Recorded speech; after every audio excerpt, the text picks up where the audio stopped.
Welcome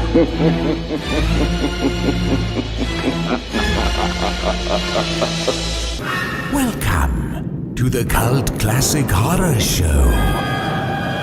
Every week, you can have the conversations you've always wanted to have about the films you love. Shut up!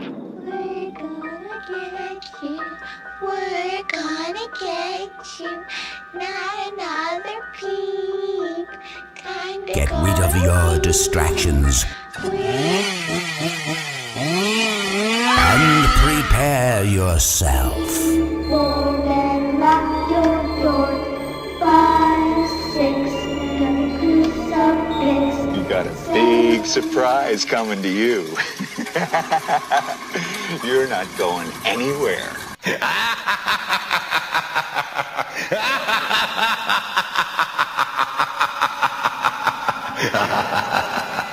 Welcome, everybody, to the Cult Classic Horror Show. Danny Bonin here with you. And Scotty Bonin here with you. We are The Blood Brothers. And The Rob. Rob, you're a little late there. Yeah, you were a little Put your delayed. dick back in your pants. It's time to start the show. I was just trying to find it. That was Yeah, well, that tends to happen a lot. That is a problem for you. I know you have that. What have we called it? It's like a weed in the redwoods or something like that. Yes. I don't remember. The now. redwoods is your bush, by the way. We all know. Very redwoods? jungly redwood. Anyways, we do have a special guest with us today. That is the purpose of this. We have Jaret Rivet, who is the writer of Jackals, which is out on Amazon. Well, I saw it on Amazon Prime right now, but I'm sure it's in other places too. Am I right, Jared? It is, and I am really happy to be here with you guys. Yeah, it's out on Scream Factory. Actually, put it out on Blu-ray on October 3rd, so it should be in your Best Buys and your Walmarts and all your usual Blu-ray retailers, as well as Amazon and deep discount on any of those places. Oh, great. Great. And I saw you guys are doing some kind of Blu-ray giveaway this week or something, right? Yeah, on the Facebook page. I think if you go to the Jackals Facebook page, it's like Jackals Movie or something, and then Twitter, I think, is at Jackals Movie. But I think they're having contests I think they're having either weekly contests for the Blu-rays or daily contests. I don't know. But then there's also this other thing that I wish I could enter, but I can't because I wrote the damn movie, where they're giving away one of the masks, one of the cult masks. Oh, yeah. Yeah. I didn't even get one of those. They won't let you enter that? Dang it. I know. And it was so, I need to get on the producer and nag him about why I did that. I'd love that cult leader mask. That one was intense. I should have just snagged one the night that they were shooting with all the extras. I should have just snagged one of those. But yeah, so it's available just about everywhere. And we had a small theatrical in September. Nice. And then the Blu-ray, I was VOD, so you can get it on DirecTV on demand. You can get it just about anywhere right now, and yeah, I'm very proud of it. Oh, that's great. So did you guys? Well, first of all, before I asked too many questions, were you a big? Sometimes the writer isn't a big part of the filming. Were you there a big part of the filming as well, like on set most of the time and everything? I was, okay. Yeah, and I mean I was there. There was only 15 days. It was three full, weeks. 15 days. I was there for 10 out of the 15. I was there from, the start of the day to when everybody went home on those days, and definitely heavily involved. And I wrote the script. It was an original script. It was not something I was hired. It was a spec. Wow. Oh. And I wrote it in 2006. Yeah, that's what I read, I thought. Yeah. So it's been around for a long time. The first director that was attached to direct it was Tobe Hooper. Oh, really? And, wow. Yeah, awesome. Toby and Rest I in worked peace. together. Yeah, absolutely. No, it was a big. And it sucked. He died the week before Jackals came out. Oh, my gosh. Jeez. And so he never got to see it. And I mean, it's a bigger loss, to me and to the world, but for me, it was because he really was a really cool dude. We worked together for 2 years on at least 3 different projects. There was kind of a 4th one that was kind of floating around, but we worked on what became Jackals that didn't happen with him. And then kind of famously, the one that kind of got around was we were going to do a remake of White Zombie, the Bela Lugosi White Zombie. Oh, yeah. Okay. That got really far. That almost went into production, and then it fell apart at the last minute. But yeah, so he and I worked together for 2 years between 2007 and 2009. I wrote Jackals in 2006, and then in early 2007, it was really being sent around and was starting to get a lot of attention.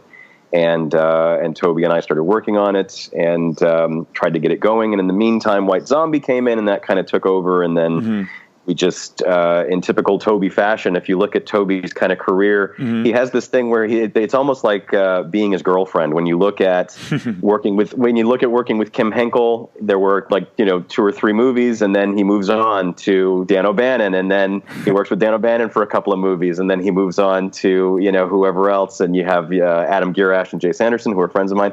They worked with him on 3 or 4, 2 or 3 projects. So it's this thing where he's just kind of monogamous for a little while, and then he moves on. So we had the 2 years where we were trying to get stuff off the ground, and and then it just kind of moved on. But the project itself just kept going from kind of director. It always had interest, which was one of those things where it's my first produced script. It took 10 years from when I wrote it to getting it made, but it was one of those, you have scripts that you write when you're a struggling screenwriter. I live in Los Angeles. I've been out here since 1994. And trying to get stuff going, and agents and managers and different agents and different managers and projects that have almost happened. You have scripts that you write that are scripts that just kind of go out into the world, and they, nothing really happens. There's a little bit of interest, and then it kind of fizzles out. And then you have scripts that go out into the world, and something clicks, and there's electricity, there's smoke, and there's fire, and the next thing you know something's happening. And those are the ones you kind of get a sense like, oh well, this isn't going away, like this is going to get made someday. Sure. Yes. Even though it keeps dying, even though it keeps getting keeps getting there, and then crashing. And so Jackals was definitely one of those where it just kept going from kind of really cool director or really cool producer to, and then it would fizzle out, and then it would go, to the next one. And so it just seemed like something that was going to, and of course it was evolving. The script was changing. Different people had their input. Different people had their notes and thoughts, and different things would get changed. And so it went from being something kind of grandiose. It had this big third act that I basically got rid of. And some, stuff ripples through. Once you take off certain things, you then have to, acclimate and change stuff. So over the years, it's Frankensteined its way into being what Jackals is. It wasn't even called Jackals originally. That title change happened. Yeah, well, it was called Sacrilege.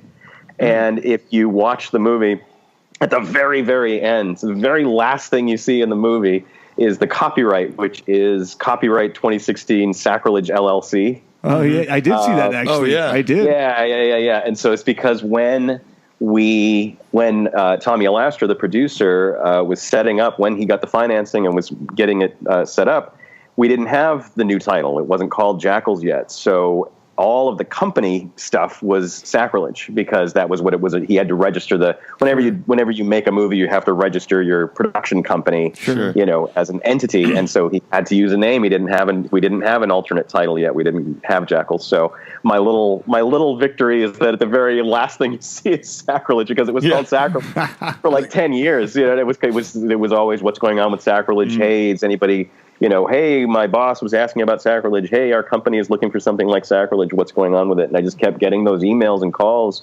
several times a year. So to me, it's still Sacrilege. But I don't mind the title change. I think the title change is fine. I mean, it was an interesting thing to acclimate to get used to. But I definitely have gotten used to it. But yeah. So anyway, I don't know. I don't remember what you asked. You asked if I was on set, and that turned into me giving you the entire. Well, that's great. You answered a lot of questions without me having to ask them. Yeah, that's perfect. It's very efficient. Very efficient. And but you said some cool stuff there. Rob. Or just the fact that you've worked with Tobe Hooper, and that Tobe Hooper was with Dan O'Bannon. I can't do my best Dan O'Bannon impression, but Dan O'Bannon's great. Yeah, he's he's a character. He was a perfect. Yeah, I'm sorry that I never got to meet him. He's such an idol of mine, honestly. Yeah. Like just when you look at his roster of stuff in the 80s, it's insane. It's like, Life Force and Alien and Blue Thunder and Invaders from Mars and Return of the Living Dead. It's like, it doesn't stop. It's like this list of just ridiculous, awesome stuff. Dead and Buried. We watched extensive footage on him when we covered Alien, and he's just Charlie Lazarica's Charlie's documentary on the Alien stuff on the quadrilogy set on the Anthology. Yes. So.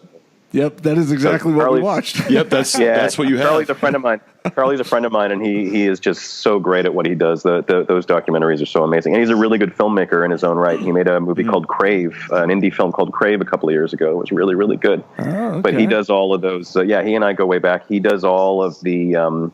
He did the Blade Runner documentary. He did all the documentaries on the Alien set, and really great guy and a really, really first-rate filmmaker. So we're talking about, how you had the script so early on and it's gone through all these places and changes. What is that process? You've described the process to us a little bit, but you finished writing a script. Is square one like, I have these handful of producers or companies that are production companies that I know might want to offer this, so I'm going to go shop it to them first? Or what's the process like? Yeah, no, that's exactly right. I had representation. I had a manager at the time, different one than the one I have now, and he and my agent both loved the script and they were very excited about it. And now this is mid-2000. This is like 2006 into 2007. So you're talking about the torture porn era. Yeah. Sure. And I was with a manager who repped a lot of those guys. He actually repped Darren Bousman, and he repped Toby, and he repped Clive Barker, and there were some other writers as well that he was repping. And so he had a lot of, I was kind of at the bottom of the list, which was kind of frustrating. So I would kind of be like the last guy to go in to pitch stuff. And it would always be that, Steven Susko would get the gig before I even went in. Yeah. So it was kind of frustrating, but that, like I said, Sacrilege really got a lot of attention. And I said, look, I wrote it for Toby. Like Toby was a major inspiration. I mean, Jackals kind of wears a lot of its inspirations on its sleeve, and it's kind of hard to deny them, but it was just one of those things where I love things like Race for the Devil and Straw Dogs and those kinds of Night of Living Dead and Assault on Precinct 13 and those movies. And so it's like, well, okay, like I want to do something like that with this cool idea that I have about satanic ritual abuse and culty programming. So, once you kind of write it and put it together and get it out in the world, it's like, okay, well, I think I was working with a company they had just paid me to write a remake of a Russian horror movie both the Russian horror movie never came out here and the remake never got made, but I had a good relationship with them and we gave it to them and they passed on it. They were interested in it initially, but then they passed. And so you give it to them first. And it's like, okay, well, they passed. So let's go out to a couple of different places. So, it's just something where you kind of send out feelers and you use your agent and you use your manager. I mean, you need those people. That's the interesting thing in the age of kind of YouTube videos and in the age of, being able to make a movie and distribute a movie pretty much entirely from your hometown. It's an interesting time because there is still in LA, there is still a film industry and there is still, this need to kind of follow the procedure. And you really do need those guys because your manager kind of guides your career and then your agent is the one that makes all the phone calls and gets it in front of people's eyes. Sure.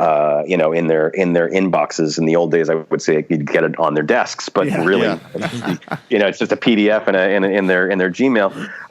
But that really is what it's about. It's about your agent, and I mean, that's your agent's kind of job is to basically kind of get it in front of people.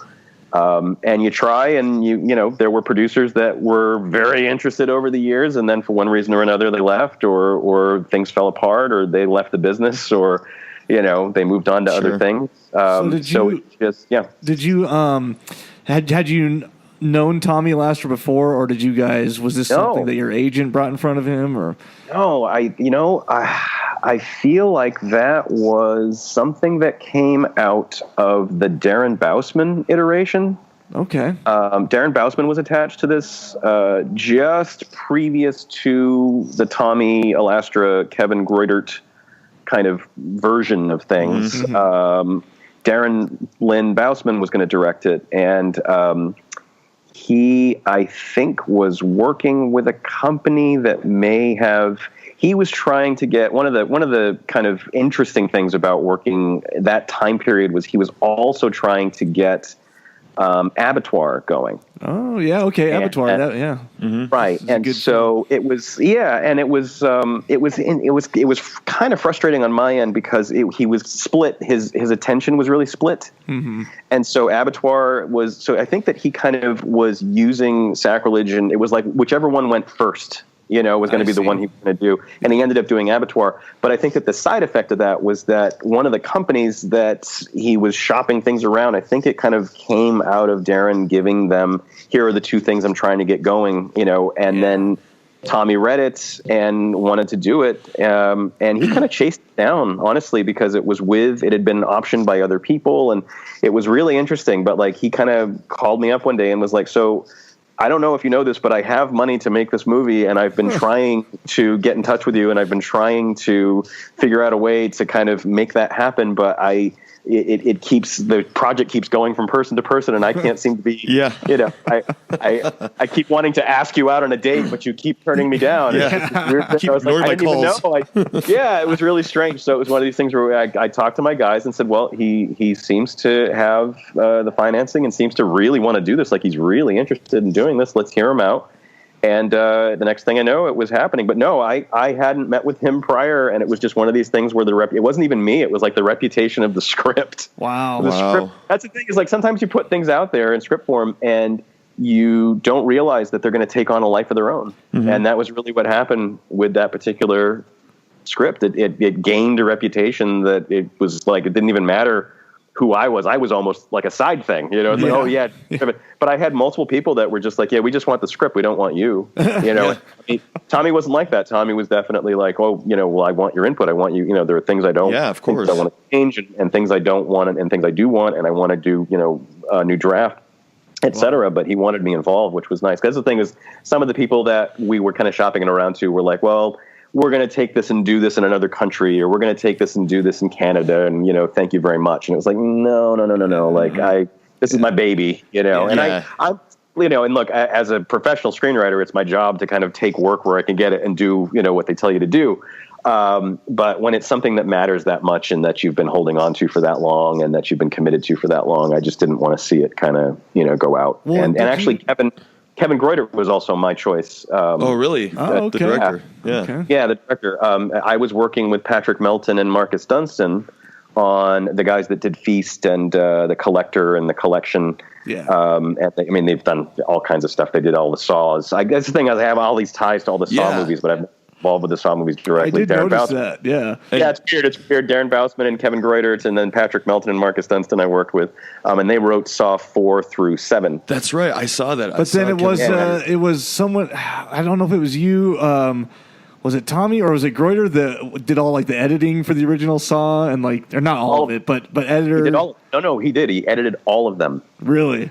He was the editor from the first movie on. He is like the foremost authority on the continuity of Saw. Wow. And then he directed Saw 6 and he directed Saw 3D. Okay, yeah. What better of a director to have for Jackals? And that's great, man. Totally, yeah. No, it was a situation where he had expressed interest prior to Darren. And then the company that had optioned it with Darren, they were like, oh, we really want Darren. Okay, fine, great. And then it just kind of, and then Darren, like I said, he went off to do Abattoir and we suddenly were without a director. Mm-hmm. Hey, Jared, who would you like? And I said to Melton and Dunstan, like, hey, Kevin Greuter really wants to do this. They were like, dude, grab him. He's so good. He's amazing. We did, movies with him. We've been working with him for years. If he wants to do your movie, grab him because you're privileged. You're lucky. Yeah. Yes. And I was like, honestly, I have nothing back. I had a great experience with him, and he was fantastic. I learned so much from him. Now, have you thought of awesome. like obviously it's your baby? Have you did any part of you ever want to direct it yourself? No, I'm kind of in the space now where I'm starting to really look at that kind of thing. Mm-hmm. But honestly, my kind of goals and limitations have been establish myself as a writer. Sure. And so I am always kind of willing and ready to collaborate with directors and work with directors. But I will say that I've been writing and directing episodes of Earbud Theater, which is a earbudtheater.com. They do audio dramas. This is basically scary radio shows for the internet. And I've been writing and directing those as well as acting in them. And it's been an interesting experience, and it's something where the directing bug has kind of bitten, and definitely working with Kevin and being there on set and kind of getting a sense of how it works. I think that my whole thing has always been like, I'll write the stuff and let you guys worry about how to put it up on the screen. So it's like, it's almost like the uncle that shows up and with the kid and gives him sugar and gets them all rowdied up and then leaves. Yeah. It's like, exactly. You deal with it. And I've been cornered sometimes. It's like, okay, when you wrote this, what exactly did you mean? And it's like, well, I thought you guys would figure that out. But no, it definitely, I am starting to kind of get a sense that I would like to do that. But in all honesty, I had such cool directors that have wanted to do Jackals over the years that it was more about working with these cool people. Sure. And being a part of their, I remember when Toby Hooper was attached, we had a producer that was on it very briefly who turned to me at one point and said, you realize this is going to be Toby Hooper's Jackal, right? Like no one's going to know that you even had anything to do with this. And I was like, that's fine with me. Yeah, exactly. You know what I mean? Like, what am I going to, like, that's so much bigger. I'd rather be the writer of the guy that, Toby Hooper's whatever, So no, it was, but it's been a learning experience. And I think that directing is a really, really big 24/7 task. It's a big thing to take on. But I am now kind of seriously considering kind of getting into that now that I've kind of been through this whole process. Well, yeah. Well, and did you guys? So I'm interested, or it's interesting to hear that Tommy wanted to jump on it. So I guess with such enthusiasm and had the financing to do so. Was that even before like you had the director attached and even like Stephen Dorff attached? Was that all necessary for financing? Yeah. Yeah. We'd have to ask him like how that all happened, but I don't know. It's all the mechanism. It's one of those things where you just don't, it's like, okay, well, it's you're in the middle of it, and it's like the more you kind of ask questions and the more like it just kept chugging along. Like I remember Kevin came on and we were just like, well, okay, like this is, now we're at the stage and now this is happening. It's like, this is really happening. Like at a certain point, he's like, okay, we're shooting tomorrow, But there was financing in place before any of that stuff. And I just have to ask, was the addition, I'm assuming you guys were like looking for at least a name and then ended up on Stephen Dorff. And is that something that like, was he high on the list or was that someone you really wanted to work with, or how did that come about? I mean, that was all because I stayed out of that stuff. I mean, we had dream people that we were talking about, and it was a little outlandish and kind of like just kind of rolling my eyes and it was funny because it's one of these things where you learn there is this weird. I'm an East Coast guy. I'm from Massachusetts, and so like to me, it's like if you're gonna throw out some big movie star name, I mean, we did never consider Tom Cruise, but like consider someone of Tom Cruise's stature is like, okay, well, we can go after that, and it's like, well. No, that's insane. Like Tom Cruise is not going to be in my movie like that I wrote, it's just little old me. And so there were names like that being thrown around. But I remember Steven's name came up at some points. And it just sounded like such a cool, like it, because Jimmy, the character that he plays it's my favorite character that I've ever written. Okay. He's just a really, really cool character. I was always really proud of him. And I always was just, he's a cool character. And he's somebody that I always, was pat myself on the back for coming up with, maybe not to the extent that I'm like, walking around the street, like with a big, grin on my face about it. But, it was always exciting. And so like Steven just seemed like the right guy for it. And it was one of the, where he's so interesting and he's so cool and he's just got this kind of persona. And, so no, it wasn't, I mean, it was something where I just kept kind of at that stage. I remember because Steven came on kind of late, to be honest. Really? And I feel like it was something where I kept kind of getting tidbits of information about who they were going after. And so I didn't know how serious they were. I didn't know how, where they were in terms of like, well, is this something where we can really get this person or not? Mm-hmm. But I just know that Stephen was very, very high on everybody's list, including mine. And I thought he did an amazing job. He did. And I thought he was great too. And I mean, it has to, it's cool that literally like directly after Jackals is the new Leatherface that came out. Right. Yeah. And I'm not sure when. The weird thing about Leatherface with him is I don't know when. Now, so Jackals was shot in December of 2015, and Leatherface, I don't know a whole lot about what went down with Leatherface, but I know that it was on the shelf for a little while. Mm-hmm. Uh-huh. So I don't actually know. I'm pretty sure they were shot pretty damn close together. Wow. Yeah. But I'm not sure how close. I'm not sure which one he did first. I think he may have done Leatherface first. Oh, okay. I'm not 100% sure. He looks the same. Yeah, he does. He looks exactly the same in Leatherface as he does in Jackals. So I'm not sure, but they were definitely very close. Yeah, no, that's this one's great too because you see Stephen Dorff, kidnap the estranged teenage son, and I feel like he's like the bad guy. Like, oh, he's the bad guy again. At first, yeah, and then you see he's the cult deprogrammer that's actually helping the family. I'm like, oh wait, no, he's a good guy. So it was really cool. Like the tables turned a little bit. I was very happy to. I like Stephen Dorff, and it was awesome to see him in it. And he's one of those guys where there's a few actors out there where. Maybe they don't do anything for a second, and then they do a few things, and you just feel good about it. You're like, yeah, right. Right. Well, and the cool, I like that we had because Jonathan Sheck is also really solid, and he's a great actor, and he's a really good guy, and he's a horror screenwriter, by the way. So that was interesting. We had a lot of really interesting conversations. He also worked with Toby on some unrealized stuff. We had a lot of fun conversations about that stuff. But he was fun to work with. But the weird thing was that Jonathan and Stephen in the 90s were like super duper hot, upcoming stars. Yeah. And they're both on the cover of, I don't know if it was like Rolling Stone or GQ or something, but it was like the future of Hollywood or the young Hollywood or something. Like but they're like side by side in this photo shoot, and they had never been in a movie together. Oh wow! And they've known each other for years. They've known each other for decades, and so there was this almost kind of like. Heat kind of thing where it was like, hey, these two dudes that have never been in a movie together. Yeah. Well, now they have. It just seems like one of these things. Like they must have, right? They must have been in a movie together at this point. Like it's like they've been around, and it's like nope, they've never ever been in a movie together. And I think that they have some really cool scenes together. Totally. Yeah, but he's great. Sheck is great, and Deborah Kara Unger is fantastic. She's been in a ton of stuff too. I mean, you had a solid cast. The whole cast was solid. Yes. Yeah, I mean, obviously a lot of people might just be like, oh, Stephen Dorff, but if you dig in, I mean, a lot of this main cast here they've worked.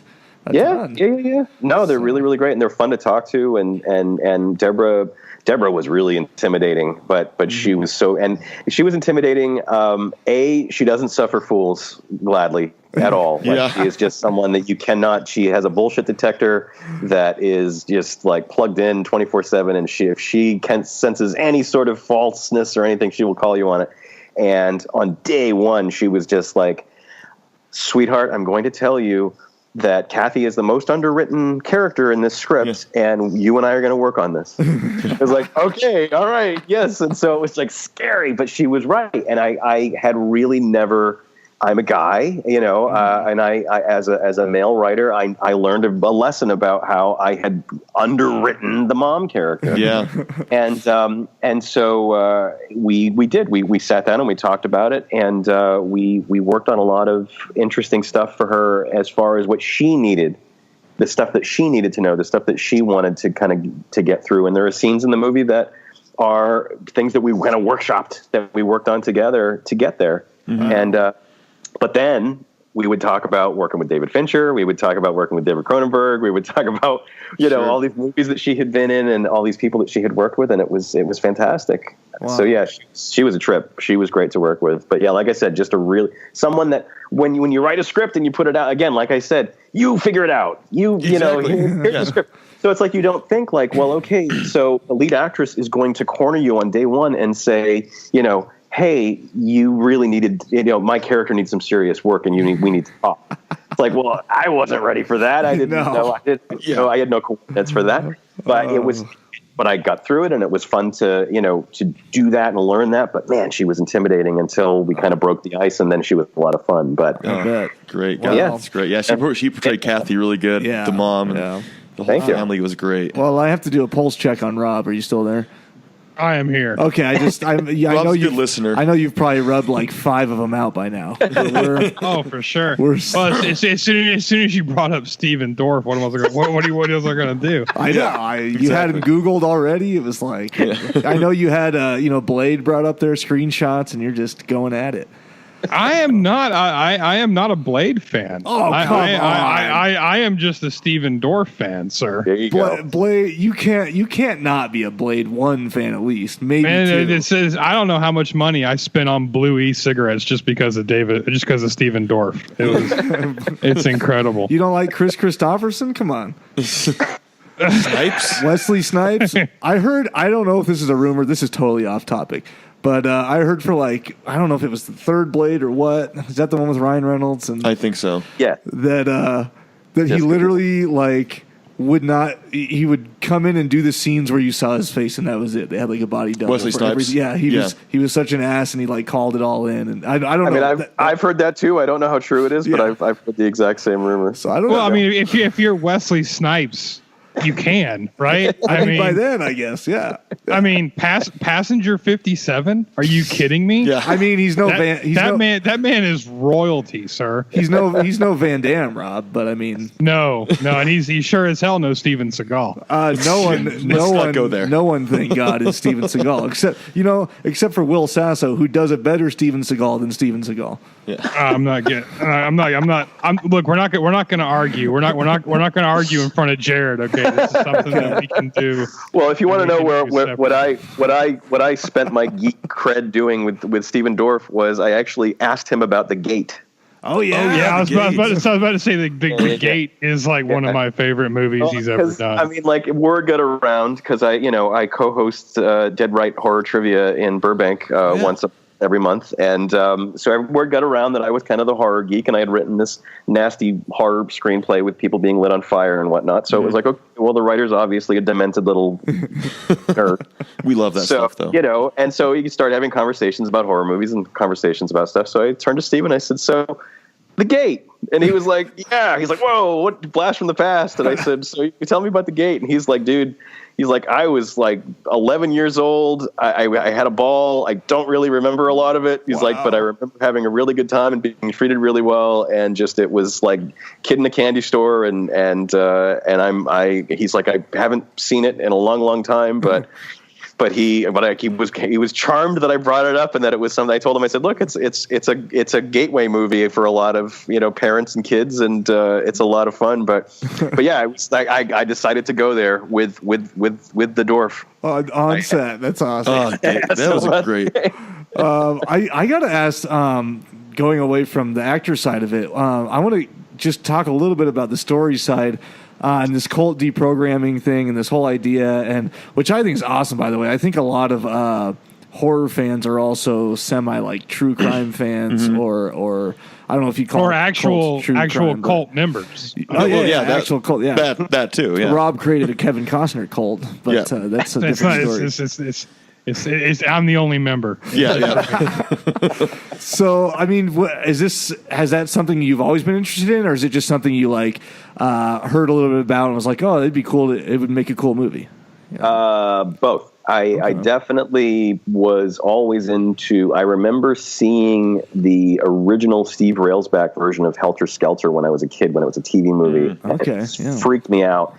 And so I was always intrigued by cults from a very, very young age. But the thing that was surprising to me in the 2000s, when I was really kind of thinking about this particular idea, I was trying to come up with something about satanic ritual abuse, which was this, fabled thing from the 80s and into the mid 90s that was a huge, huge hysteria. They call it the satanic panic. It's this thing now. Yeah. And there's and I mean, it was huge. There were people on, all of the talk shows that they would have these experts come in, whether it was Geraldo or Donahue or whatever, and they would have full hour-long shows about the dangers of these satanic cults. And so there was paranoia in the streets. There was literally about, especially for a kid in the 80s, and I'm only a year younger than Stephen Dorff, so you have an idea of how old I was in the 80s. Yeah. So, you were terrified that you were going to be walking home from school and a van was going to drive up next to you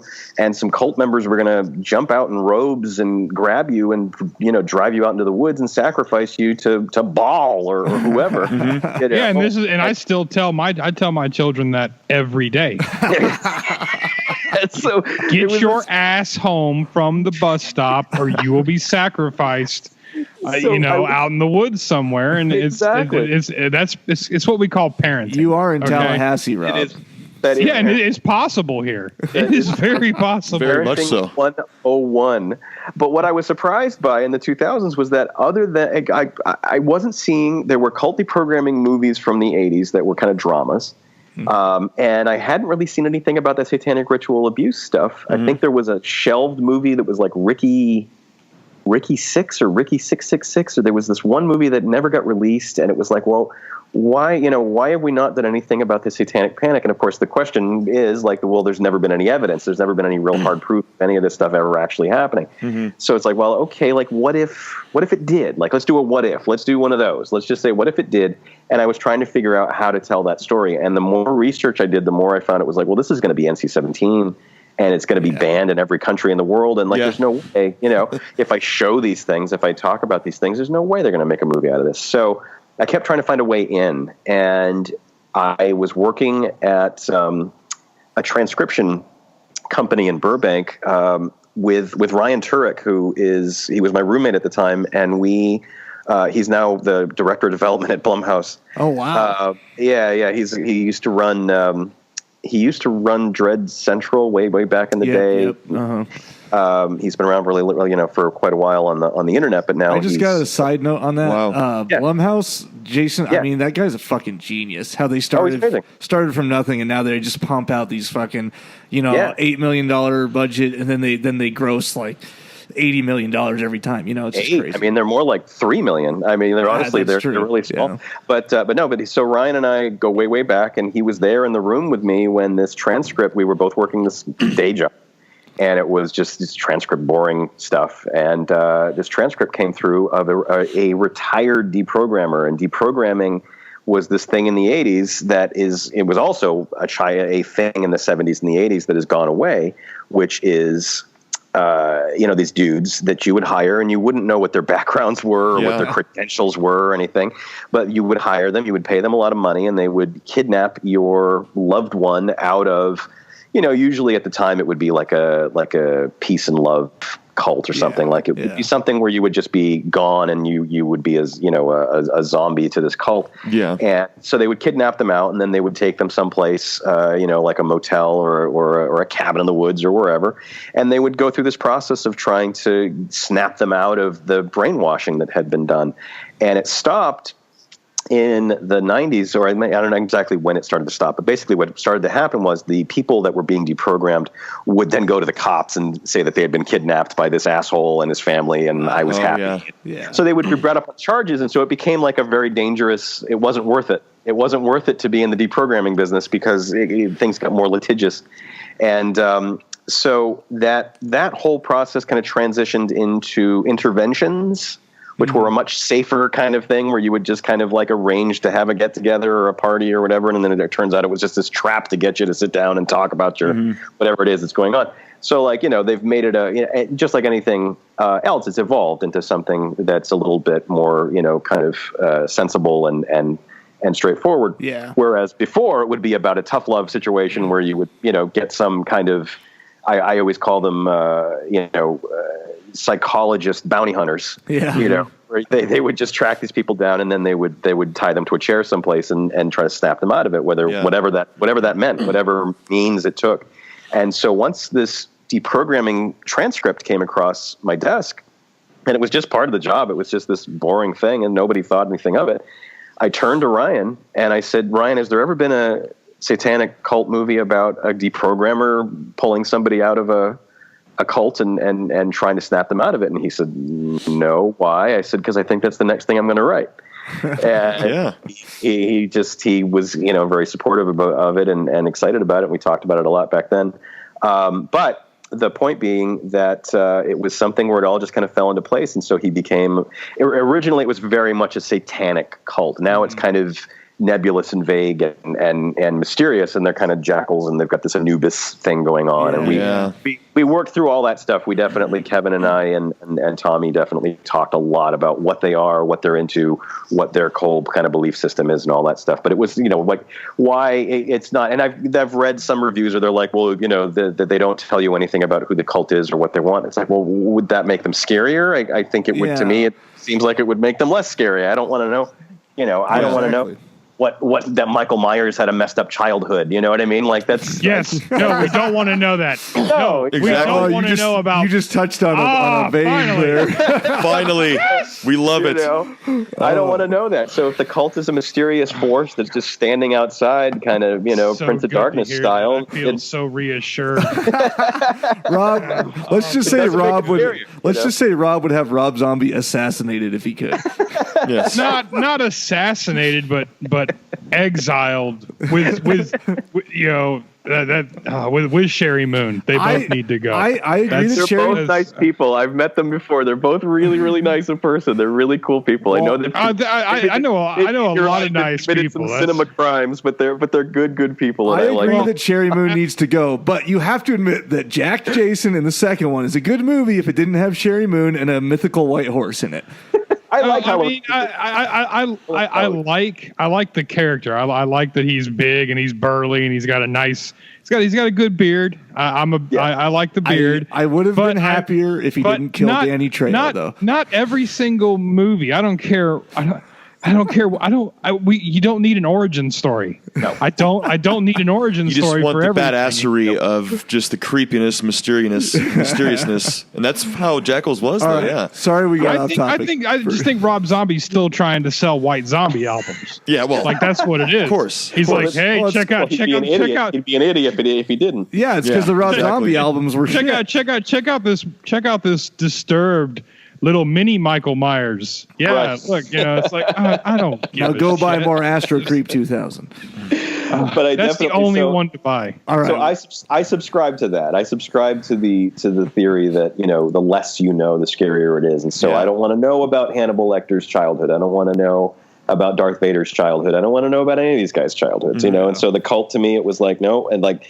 And there was a draft of the script where they talked. There was a draft of the script where they were really kind of like creepy, satanic kind of. It was almost like Omega Man, it was almost like that kind of a cult situation where they had a lot of, they were very creepy and very spooky, and they talked to each other like movie villains. And somewhere along the way, someone suggested it'd be a lot scarier if these assholes just never spoke a word. Oh, it's true. I agree. Like, yep, I agree. You know what? You're absolutely right. And I went through and did a draft where I cut them talking, period. They don't speak, period. And that was a change for the better. And people were, responded even more favorably to the script. But yeah, there was originally a draft where they just talked like bad guys. They were outside. I like the fact that you don't, aside from the sort of necessary time when you see the friend, the mask comes off and the dad has killed the friend. Right. Aside from that, I mean, I like that you don't even see any of their faces. I think that's important too. Right. And that was a decision. Like it was obviously a big decision, but it was definitely to have the one that we do see is the one that we're wondering if he got away and if maybe he went got help or whatever. But it turns out, that's the thing too, is it's also, he's the one that clearly went back to the cult and told them what happened. Yeah. And then they knew where the cabin was. He had already, it's the family cabin. Justin had already told them about it. Sure. So it's something where it's like it all, and I don't spell any of those things out. We talked about whether or not it should be clearer. Like, do you put a button on that? It's like, no. I don't want to know. I don't want to tell people how the cult knew to go there. It's going to be something that you piece together. It's all there. Well, you have to decide whether you're going to deal with the nerd going, I saw their face, and so it wasn't scary anymore. Or the nerd saying, I never saw that guy, so how did they even know the cabin was there? Yeah. Well, and the other thing that that was interesting about that particular character that got kind of lost. We did reshoots. They weren't reshoots. We didn't reshoot anything. We did additional filming about 6 months after principal photography. And one of the scenes that was added to the movie was the opening. Oh, yeah, okay. Which is this kind of POV Halloween kind of thing. Yeah. And that got kind of... It was supposed to be. It was my idea. I wrote those scenes. There was nothing that was done with somebody else came in. There's three scenes that were added to the movie, and I think two of them are solid, and I'm really proud of. The opening scene I think is a little shaky, but the thing about the opening scene is it's supposed to be him. It's supposed to be the kid that the mask was off. Yeah.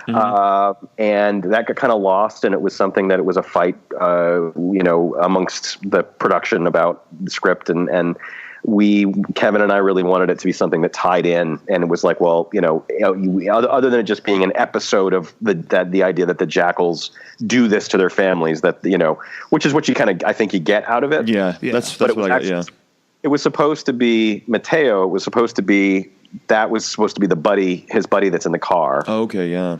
Yeah. And in my original kind of, when we were talking about what we could do, what scenes we could do, so basically the first cut of the movie was way too short. Mm-hmm. Mm-hmm. And so we needed to go back and add some stuff and put some things back in. And so it was like, well, let's do, there's a contingency budget. We can shoot some additional stuff. We'd like 2 days of extra stuff. Yeah. So they were like, what does it need? And we had already screened the other cut for test audiences and this and that. It's like, well, they want more Stephen Dorff. So it's like, add another Stephen Dorff scene. And then there's a scene that I've always talked about doing. Well, let's do that. And then they said, what else? I said, well, we could also show what Justin and Mateo were doing before we see them in the car. Mm-hmm. And so that was the original genesis of that opening scene. Sure. And then when you are developing and you are collaborating and you are making a movie, it's not just you saying, here's what we're doing and this is how we're doing it. You then have discussions and meetings and all kinds of stuff happens, especially at that stage where you're like, there was already a cut of the movie. Like, yeah. I'd already seen the movie 5 times without any of this stuff in it. So it was bizarre. Yeah. Really strange to then be writing new stuff after the movie was already done. But it was just to help clarify and to add some punch. So I wish that it was clearer that it's him. I don't think it's clear at all that it's him, but that was the original intention. So that when A, it's him in the car, and B, when Andrew, when Jonathan Scheck's character trangles him, it's like, oh shit, he killed the guy that killed his family at the beginning of the movie. Yeah. Yeah. No, I think it was a good, at least mood setter, Yeah. It really wrapped me in. And then, right after it, you see the title Jackals and, right. the music's there. Which I love I like when that. horror, like that sort of Sam Raimi-esque. I love it when the title is just the drag me to hell, the drag me to hell jump scare for the exactly. Yeah. I love it. I seriously love Drag it. Me to Hell. I just have a really hard on for Sam Raimi. Yeah, and then the other two. No, me too. The other two scenes that were add-ons were the reshoots was. I don't want to say because it'll spoil. But there's a scene with Jimmy on a bed. Oh yes, I know that one. Yeah, added, and then there's a scene with Campbell and some vehicles. Yes. Yep. Oh, that one was creepy too. Yeah, I was like, oh shit. My favorite scenes. It's so funny because it's one of my favorite scenes in the movie, and it was something that I had talked about because there was just this like, well, there is this gap. There is this spot in the movie where you could conceivably show something that we didn't show. And they were like, oh, okay, well, what happens? I said, well, here's what happens. Like, okay, that's great. And it was funny because as opposed to the opening scene, that scene was like almost exactly what I pitched. Really? Like, wow. This is what I think, and I thought it was going to be as easy as that for the rest of it, but it ended up being something. If you're battling with length a little bit, if I may ask, how long was the or how many pages was the original script you put out for them? That was the weird thing. So we shot now. So I mean, there's a lot to that. That's a big question. That's why I said if I may. I think it was like 96 or 97 pages long when we shot it. So we didn't have. Nobody was worried about it being too short. Sure. But then your director is also one of the best horror editors in town. Mm-hmm. Like Kevin is the guy that Blumhouse calls in when they need to refine one of their horror movies. Right. Yeah. Kevin, he really is. He's that guy. And so I've got a director who is also an editor. So that meant that the edits were all brutal. Oh yeah. It meant that like it kept getting. I would see a cut and then it would get tighter, and I would see the next cut and it would get shorter and tighter, and then I would see the next cut. It was even shorter and tighter than the last. And finally, it was like, guys, like I kept begging them. I kept begging Kevin and Tommy, the producer, to like put stuff back in. Like, guys, like you've lost so many like things here. Just put, and they did. They listened and they put some stuff back in. But like as an editor, he can be really, really brutal and very kind of sober. Like he just looks at it and says like, no, I don't need that. I don't need that. That's excess. Like, let's just keep it moving. And I mean, if the movie does one thing, it moves. Yeah, definitely. You know, so I think that what happened was it was just one of these things where we shot it. I think the assembled edit, which is supposed to be like that's when you take everything that you shot and put it into the movie. Yeah. Just basically like, okay, here are the scenes that were in the script. Yeah. It was like 80 minutes long. It was still too short. Wow. And then they were cutting and cutting and cutting. And so it was something that's like, well, let's add some scenes. Let's add some stuff. Let's put some stuff back in and let's add some stuff. Wow. So it was definitely something where we just kind of looked at what can we do. And, like I said, more Dorff was one of the notes that we kept getting was like, well, we would like to see a little bit more Stephen Dorff in the movie. And so we added the scene with him, and I just kind of said, yeah, well, here are two other things you could do. And we considered other things. We considered doing an ending, like an extra ending, like the movie going further. And it does at the end. And I felt like it was kind of emotionally and in terms of execution that it was like, no, let's not. I fought against that. Kevin wanted to do something at the end. I was like, no, I think that the ending is the way that it should be. I love the way it ended, by the way. No, I wanted to say something about that because I very much like the everyone dies type ending, and I guess maybe I just gave it away. But not everyone dies. Sure, so. you know what? But you're not sure who's alive and who's dead, but it is ambiguous. It is. Yeah, I mean, it is. It's true. You're not sure. And that was the thing, and I it's gotten a little bit of shit for that, and I think that there are other horror people that have been like, wow, that's ballsy. Like it's ballsy that you have a movie that ends that way. Yeah. In all honesty, I was surprised. Like, I know how we managed to make something that has that bleak of an ending. Yeah. But it was just an interesting kind of process because I kept waiting for the other shoe to drop. I kept waiting during pre-production when we were working on the script and developing the script and doing more stuff. I was like, okay, at some point I'm going to get the call that says, you've got to, the ending can't be this bleak. Yeah. Like that somebody has to turn around and get revenge or something, like somebody has to turn the situation around. And it's like, no, it never happened. It was just, wow. Like and then we're shooting it and then we're doing reshoots. And it's like, okay, well, maybe we should do something with the ending. I was like, no, it's okay. We don't need to do anything with the ending. But it really was. It was one of those things where it's just, I am happy with the bleak ending. It's more set. It's funny because it's set in the 80s, but it feels more like something from the 70s. Yeah. No, I hear you. No, I like that. I like the ending a lot. Yeah. Thank you. Me too. So I also, what did you guys, if I may ask, like, what'd you end up with budget wise on this then? I don't actually know. Okay. And it's funny. I don't know. I think it was around $1 million. Okay. But I have never been shown or told what the final cost of the movie actually was. It's something that I am completely unaware of. Sure. Yeah. Yeah. And I see like at the beginning of the movie just say based on true events, and it's kind of like the true events of like the deprogramming happening just like you were talking about during the 70s and 80s, and that's why it seems more real, like it did happen. Right. So. Right, and that's and it's funny because we had a lot of fights over that. I didn't want to put that on there. I begged them right at the last minute to take that off of there, but it was just something that they felt like they could justify it in any kind of number of ways. It isn't. I completely made it up. It's kind of like Fargo. It's like the beginning of Fargo where they're like, this is entirely true. This is none of the names have been changed and all that stuff. It's like it's funny. Yeah. It's they did it with the various Texas Chainsaw Massacre movies. Sure, yeah.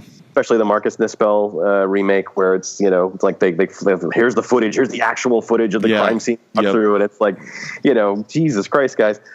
So I personally don't care for that when they do the whole based on a true story thing, and it's like The Strangers. It's like, really, like, well, how was that proven? Like, what circumstance was there that you can even say that there'd be no corroboration at all? If what you're saying is this happened, then there's no one around to tell you the story. Yeah, that's true. So I think it was just kind of a marketing hook that they decided to kind of add to it. But Kevin had something that happened to him and his family at some point that he tells. I don't want to tell his story. It's in he mentions it really briefly in the commentary track on the Blu-ray. And wow.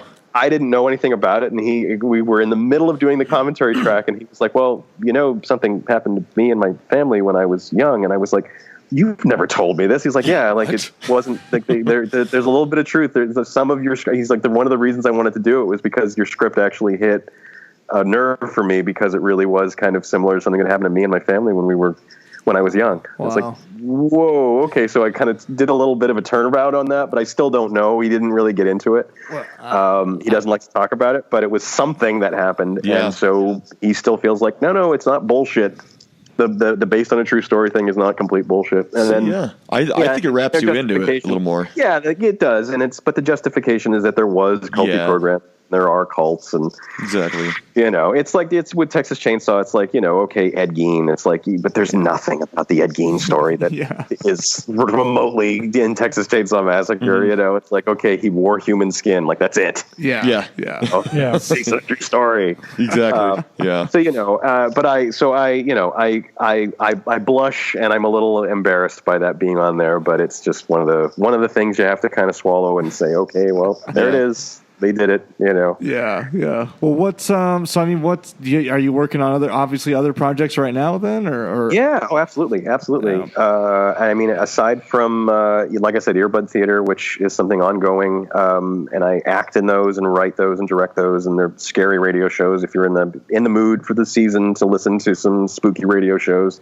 Are they available like through podcast streaming services? Yep. Okay. They're on iTunes under podcasts. There might be, I think Podbay is one of those things where you can just kind of access a lot of different stuff. Mm-hmm. And then earbudtheater.com, you can stream them directly there. But I've written and directed 4 of those, and I act in a lot of them. And I'm actually acting in 5 parts. Their first serialized one, and it's a horror thing. It's called After the Haunting. And I'm in that. One of the episodes I did was something called Are You Sleeping? That it featured Chelsea Ricketts from Jackals. Oh yeah, okay. She's in it, and I am currently working on a feature version of that, so you can actually get a little hint of what my next. I'm having meetings now about doing that as a movie. Okay. So the origin of one of my upcoming things is definitely from there, and that's starting to look really promising. And something else, something I wrote 5 years ago just got optioned. Okay. So my joke is, well, it'll take 5 more years because it always takes 10 years for my stuff to get made. So, but that one's called Rotten Apples, and it's on my IMDb now. So I guess I can just kind of say that it's a fun, almost kind of 80s franchise horror. Okay. More in the kind of Nightmare Friday Child's Play kind of vein than Jackals. It's a much more kind of fun horror movie, but those two things look like they're going to go, and just pitching stuff and trying to get stuff going, and a lot of promising stuff on the horizon. That's awesome. Keeping busy and doing what you love to do, and we love it too.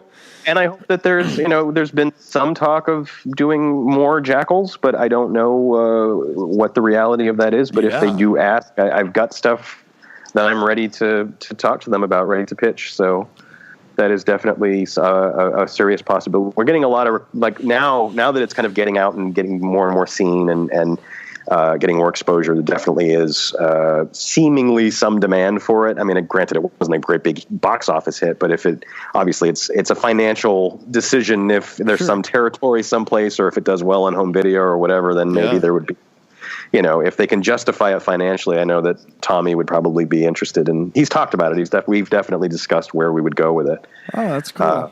So you never know. That's definitely something that seems to be kind of simmering. I keep getting kind of hints that might be something we might do. Yeah. Yeah, see the sequel. I'd love that. That would be so cool.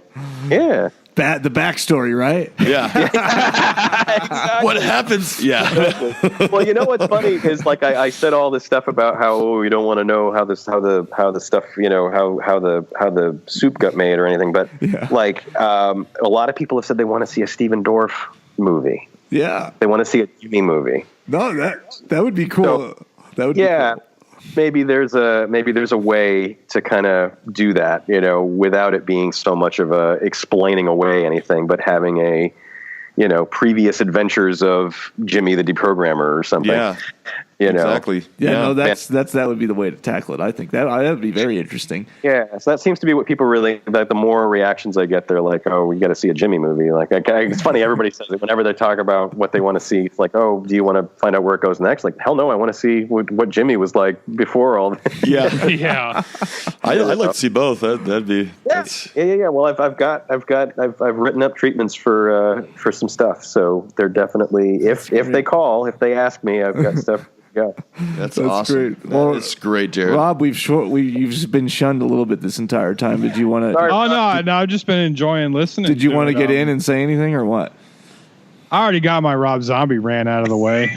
Yeah. So you have to sneak that in everywhere. This work is done. I'm pretty good about it. I mean, with the satanic ritualized killings and stuff. That's I could go into my government cover-ups about that, but totally. Well, I did a lot of research on that. No, I talked to a couple of guys because I was doing research on it, and I talked to this one dude that did have some like inside knowledge of stuff, and he read the script, and originally the script, I wanted Tobe Hooper to do it, and it had a crawl at the beginning. And I remember him asking me, he was like, why is there a, and the crawl was all about the satanic ritual, the satanic panic, and how it had never been proven. And I remember Toby asking me, he was like, hey, Jared, why is there a crawl at the beginning? This is the first thing. It's like you're page one. You have a meeting with Tobe Hooper about your script, and he's like, "Why is there a crawl at the beginning?" And I said, "Well, Toby, I did that because of Texas Chainsaw Massacre. Honestly, it was an homage to Texas Chainsaw Massacre." And he said, "Do you know why there's a crawl at the beginning of Texas Chainsaw Massacre?" I said, "Why?" He said, "Because the movie was too short." But the crawl, I was researching, and I was talking to, I don't want to say who it was, but he was an expert. He was someone that I talked to about the whole thing, and he read the script, and he was giving me pointers about the authenticity and about some of the deprogramming stuff. And I said, he said, why in the crawl does it say that it was never proven? And I said, well, because it was never proven. And he said, you might want to take that line out. Huh. Really? I said, really? He's like, yeah. He's like, there's some stuff that, and it's the same. And it was interesting because I'm not much of a conspiracy guy, but he was like, yeah, some shit has been around and everybody knows it, and it's never gotten out. Wow. Listen, Jared, I've got VHS tapes in the back that'll prove to you beyond. Well, but first, you got to take this blood oath. I mean,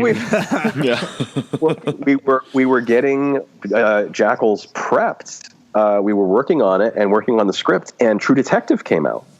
Oh, okay. And True Detective had this whole thing where there was suddenly a videotape of satanic ritual abuse.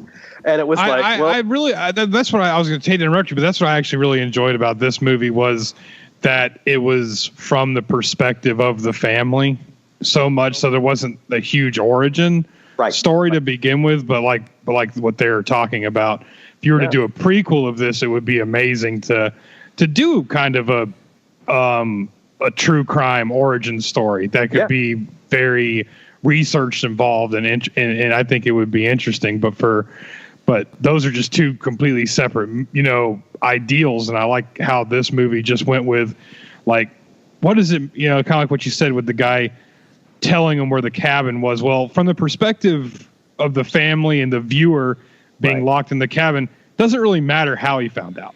No, you're just fucked. You're just screwed. Yeah, exactly. You're screwed. I care about the guys with the rabbit ears in my front yard right now. Yeah, totally. Let's deal with that first. the other question I had for you too, was a lot of the things that I've read, says that it was placed, 80s or 90s. You can tell by the televisions, right? And it has a date. There's actually a hard. I think it's March. There's a date in the beginning. It's 83. Look, I don't get into details. Oh, we know that, Rob. We know that. But no. Was that a decision you made to place it during like the rage of the Satanic Panic, or was it? In my opinion, I love stuff. I love what Ty West did with House of the Devil, and things like that. And for me, one reason why I kind of like it is, if you really think about it, 30 years ago, 20 years ago, however long, it's more isolating. You don't have all the readily available technology to call the police or to send a text messages. If your phone line's cut, you're screwed. It's over. It's done. Or to watch porn in the bathroom. Exactly. Yeah, exactly. No, unless it's dad's Playboy. Oh, exactly. No, but honestly, it was all of those things. You are 100% right about what the appeal was to setting it in the 80s for all those reasons. When you don't have the internet, you don't have cell phones. But it was also, like I said earlier, the cult deprogramming died out as a practice in the 80s, and the Satanic Panic died out in the 90s. So it just kind of it presented itself as it's like, well, this has to be set in like the early 80s. Yeah. That's when, and so honestly, it was the idea told me when it needed to be set. And then it was just, then I don't have to worry about why is the internet not working? Why can't they call on the cell phone? Why, you cut the phone lines, you cut the power, and then that's it. They're screwed. Yeah. What was interesting about where we shot it was that we shot it in a place out here called. Oh my God, it's completely out of my head now. I was going to ask you too about where you shot it. It was in LA. It was. Oh my God, it's gone. It's gone. The location is gone from my head, but it was in LA. Right on the outskirts, right on the verge. There's a whole thing about if you shoot in LA and you're a low budget production, you get certain incentives, but you have to shoot in LA County, and so we shot right at the very edge of LA County. But what was interesting about it was we had zero cell phone reception and no internet up there. Oh my God! So you really were screwed. We really were screwed. And so whenever we had to do anything that involved emails or cell phone stuff, we had to walk up a big hill to get to where we had like base camp. But the cabin itself was completely shut off from any of that stuff. Wow. So it was fascinating because we kept making the joke about how I set it in the 80s, but it wouldn't have mattered because if the movie actually happened in 2017 at this location, you still would have been screwed. Yeah. You still would have had You just had people running up and down the hill to post their Instagrams. No, it was hysterical. It's hysterical. But it was interesting because it was just one of these things where, like Kevin was talking about how it was amazing because it allowed everybody to focus on the work. Yeah, we weren't getting distracted with emails and cell phones and stuff because there was no reception. We had nothing.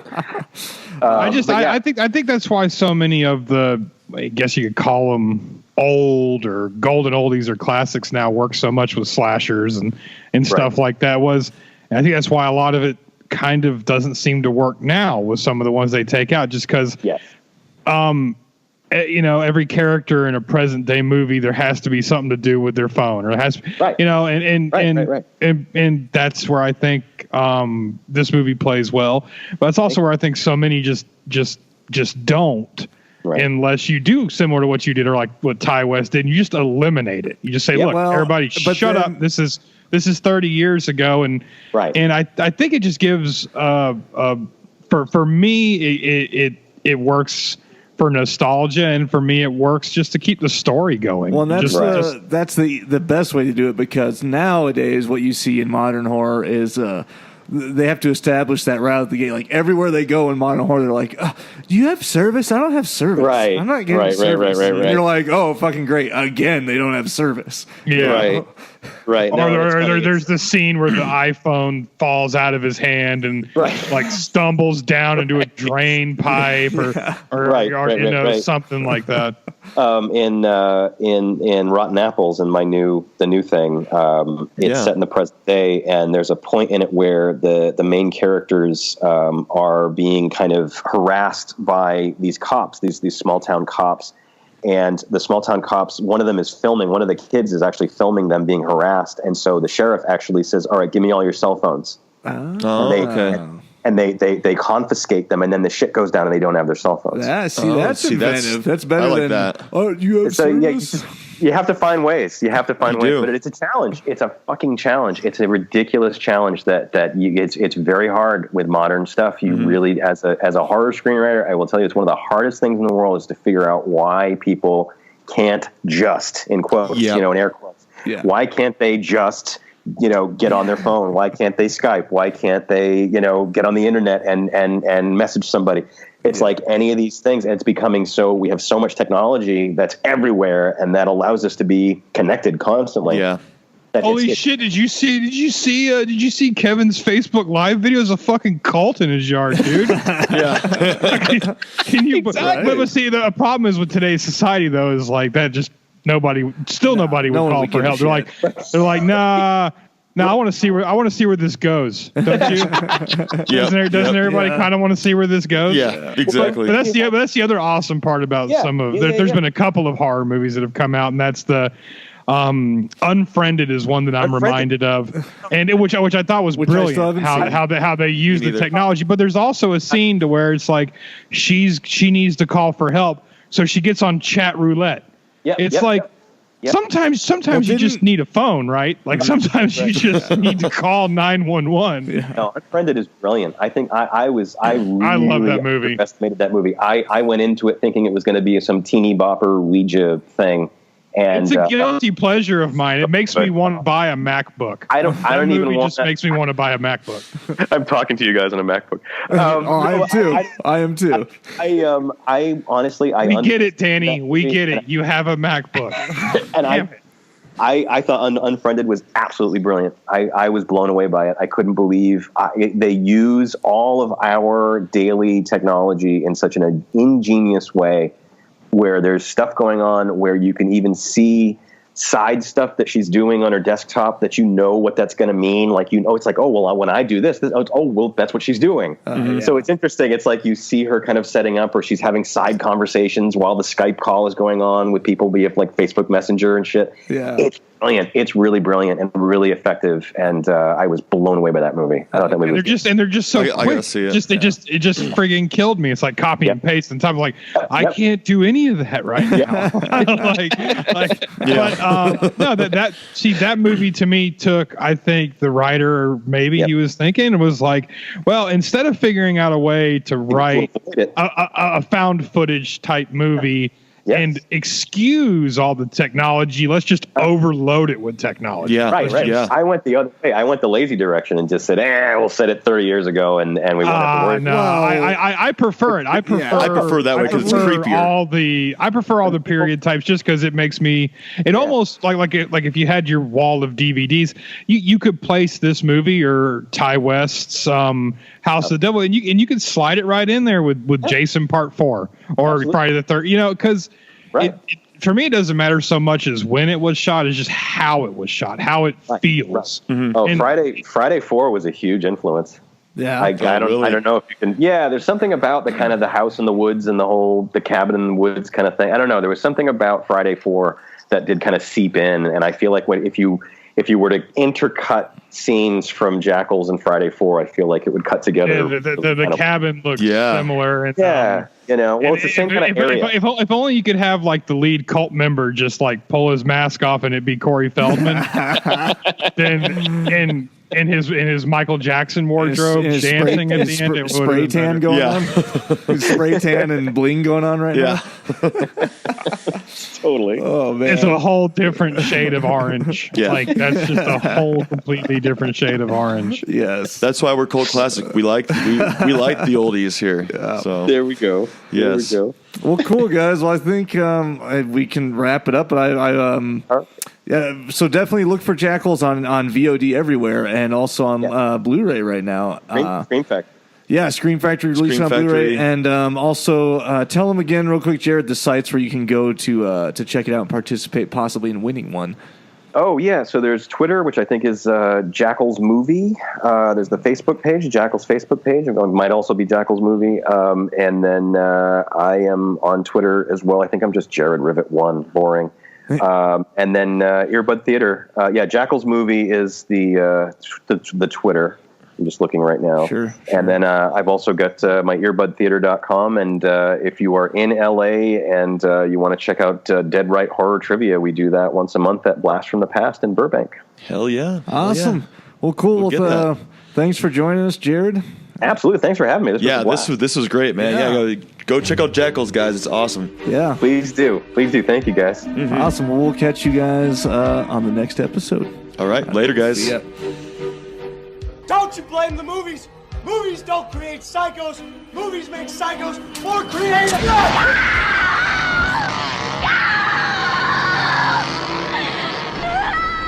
Oh, yes.